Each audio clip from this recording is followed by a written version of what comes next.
Sal-aħħar tas-sena, pajjiżna ser ikollu 362 charging point pubbliku għal sidien ta' karozzi elettriċi sabiex ikunu jistgħu jiċċarġjaw il-batteriji tagħhom. Dan hekk kif konferenza tal-aħbarijiet bit-tema Malta li rridu għal uliedna tħabbar li sal-aħħar tas-sena se jkunu tpoġġew 130 charging pillar ġdid b'investiment ta' 3 miljun euro.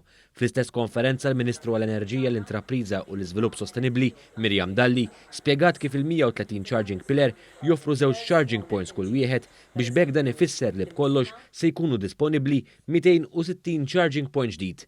Minn dawn il-130 charging pillar, 108 minnhom se jkunu dawk magħrufa bħala medium charging pillars, fil-waqt li l-bqija, jiġifieri 22, se jkunu fast charging pillars. Sidien li jiċċarġew il-vetturi tagħhom f'medium charging pillars se jkunu qed iħallsu brata ta' ftit inqas minn 17 il-ċenteżmu għal kull unit f'ħinijiet fejn id-domanda ma tkunx għolja, fil-waqt li jħallsu kważi 19 il-ċenteżmu f'ħinijiet fejn id-domanda tkun għolja. Intant għal dawk li jużaw il-fast charging pillars f'ħinijiet fejn id-domanda ma tkunx għolja, dawn se jħallsu kważi 18 ċenteżmu għal kull unit.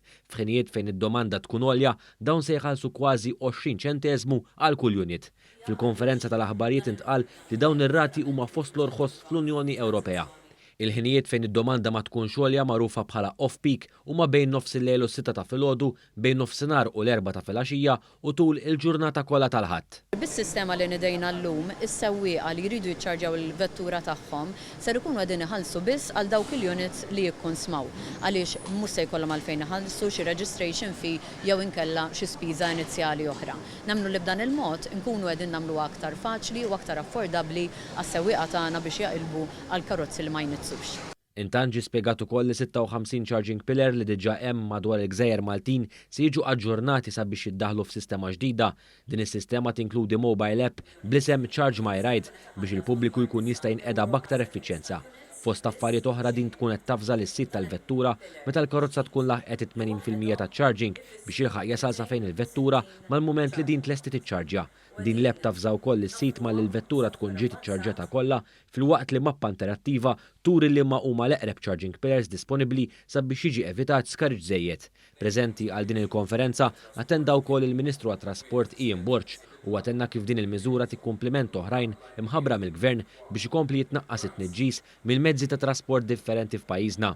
Rridu ngħidu l-grants li għandna biex in-nies jaqilbu meta jagħmlu l-għażla tagħhom u x-xiri tal-karozza imma anke trasport pubbliku. Mhux biss ħantuh b'xejn, imma ħanaraw li l-flotta tat trasport pubbliku, il-flotta tal-karozzi tal-linja tkun taħdem bl-elettriku wkoll. Intant is-Segretarju Parlamentari Stefan Zrinzo Azzoppardi innota l-importanza tal-fondi Ewropej sabiex pajjiżna jkun jista' jagħmel qalba fil-qasam ta' trasport. Permezz ta' fondi tal-Unjoni Ewropea se nkunu qegħdin naraw ukoll investiment biex ngħinu aktar fis-settur privat jixtru l-vetturi tagħhom permezz ta' grants u jkun hemm aktar vetturi elettriċi, il-qalba u l-bidla ta' vetturi fis-settur pubbliku lejn dawk li huma vetturi elettriċi